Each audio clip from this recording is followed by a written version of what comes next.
നമ്മൾ ഒരു പൊതുപ്രസംഗമാണ്. അതിൽ കാഷ്വലായിട്ട് വന്ന ഒരു പരാമർശമാണ്. അതങ്ങനെ നിയമപരമായിട്ട് തെറ്റുള്ളൊരു കാര്യമല്ല. കാരണം അത്തരം പരാമർശങ്ങൾ, ഉപമകൾ, അലങ്കാരങ്ങളൊക്കെ പ്രാസംഗികരുടെ ഒരു രീതിയിൽ വരുന്നതാണ്.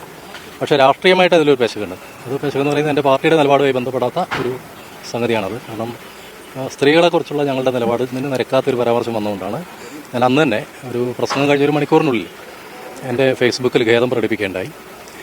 പക്ഷേ ആ ഖേദപ്രകടനത്തിൽ തൃപ്തിയാവാതെയാണ് ഇപ്പോൾ കേസ് കൊടുത്തിട്ടുള്ളത്. കേരളത്തിൽ ധാരാളം പേര് പല രീതിയിൽ പ്രസംഗിച്ചിട്ടുണ്ട്, പക്ഷേ അവർക്കെതിരെയൊന്നും അങ്ങനെ കേസെടുത്തിട്ടില്ല. അതിനുശേഷം വലിയ സൈബർ ആക്രമണമാണ് എനിക്കും കെ കെ രമയടക്കമുള്ളവർക്കും എതിരെ ഉണ്ടായത്.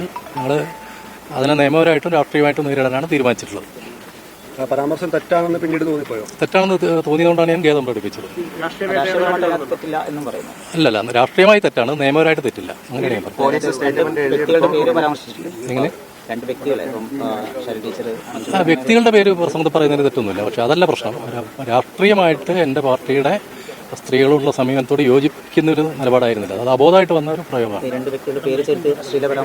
അശ്ലീല പരാമർശം എന്നാലേക്ക് അതുകൊണ്ട് എനിക്ക് നിയമപരമായിട്ടില്ല. നിയമപരമായിട്ട് അതൊരു അശ്ലീല പരാമർശമല്ല. അശ്ലീലം എന്ന് പറയുന്നത് വേറെ ചിലതാണ്, അത് ഇതിനകത്ത് വന്നിട്ടില്ല. പക്ഷേ പാർട്ടിയുടെ നിലപാടുമായി പൊരുത്തപ്പെടാത്ത രാഷ്ട്രീയമായ പിഴവുള്ളെന്നായതുകൊണ്ടാണ് ഞാൻ തിരിച്ചത്. ഇല്ല ഇല്ല ഇല്ല അന്നത്തെ പ്രസംഗമൊക്കെ കാണിച്ചോ? വീഡിയോ ഒക്കെ പോലീസ് സ്റ്റേഷൻ അതൊക്കെ അവർ നേരത്തെ തന്നെ കേട്ട് കഴിഞ്ഞു, പലവണ കേട്ട് കഴിഞ്ഞിട്ടുണ്ട്. പോലീസ് സ്റ്റേറ്റ്മെന്റ് എഴുതിയെടുത്ത് പെട്ടെന്ന് ഇറങ്ങിയതുകൊണ്ട് ചോദിച്ചാൽ അല്ല, അത് അത്രയേ ഉള്ളൂ. അത്ര ചെറിയ കേസാണ്, അത് വലിയ കേസുകളല്ല. നിങ്ങൾ കരുതുന്നത് ഞാൻ ഈ മാധ്യമ പ്രവർത്തനത്തെക്കുറിച്ച് ഞാൻ 20 കൊല്ലം മാധ്യമപ്രവർത്തനമായിരുന്ന ഒരാളാണ്.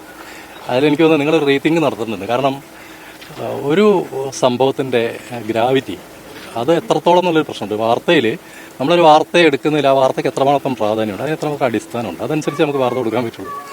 മാധ്യമങ്ങൾ എന്നെ അവതരിപ്പിച്ച് ഞാനെന്തൊരു ലൈംഗിക പീഡന കേസിൽ പ്രതിയാണെന്നുള്ളതൊക്കെയാണ്. അത് വളരെ മോശമായി പോയി എന്നുള്ള അഭിപ്രായം എനിക്കുണ്ട്.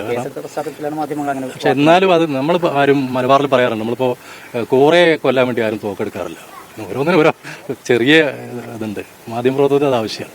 ഞാൻ ചോദിക്കട്ടെ, ഇതുമായി ബന്ധപ്പെട്ട ഒരു ചർച്ചയിൽ CPM-ൻ്റെ ഒരു സംസ്ഥാന കമ്മിറ്റി മെമ്പർ സ്മൃതി പരുത്തിക്കാട് എന്ന് പറയുന്ന ഒരു സ്ത്രീയെ വളരെ മോശമായ ഭാഷയിൽ സംസാരിച്ചു.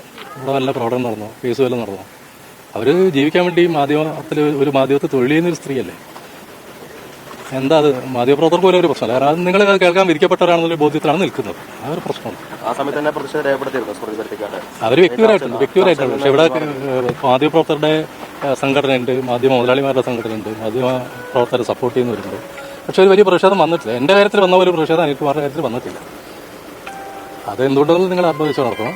പിന്നെ രണ്ടാമത് എൻ്റെ വീട് നേരെ ബോംബേറുണ്ടായിട്ട് ഇപ്പോഴും ആ ബോംബെറിഞ്ഞ ആളുകൾ പിടിച്ചിട്ടില്ല. അസഭ്യം അതുകൊണ്ട് അതിന് നന്ദിയുണ്ട്. പക്ഷേ ഒരു ബോംബ് സ്ഫോടനം പോലെ ഒരു കാര്യം, പ്രത്യേകിച്ച് മലപ്പുറം ജില്ലയിലാണ് താമസിക്കുന്നത്, അവിടെ സെൻസിറ്റീവായ സ്ഥലമാണ്. അവിടെ ഇങ്ങനെ നടക്കുമ്പോൾ അത് ആളുകളെ അതിലേക്ക് കണ്ടാൽ പോരാത്. എന്തുകൊണ്ട് പ്രതികളെ പിടിക്കുന്നില്ല, അതിൽ പല ഉദാസീനത ഉണ്ടോ തുടങ്ങിയ കാര്യങ്ങൾ ചർച്ച ചെയ്യണം. നമുക്ക് പിന്നെ ചർച്ച ചെയ്യാം. ഞാൻ കുറേ കൂടി വിശദമായിട്ട് ഒരു പത്രസമ്മേളനം കോഴിക്കോട് വിളിക്കുന്നുണ്ട്. ഇപ്പോൾ പോലീസിൻ്റെ നിർദ്ദേശമുണ്ട്, അതീസമയം നിൽക്കാൻ പാടില്ല എന്നുള്ളത്. ഇല്ല, പറഞ്ഞാൽ ഹാജരാവും, പറഞ്ഞിട്ടില്ല.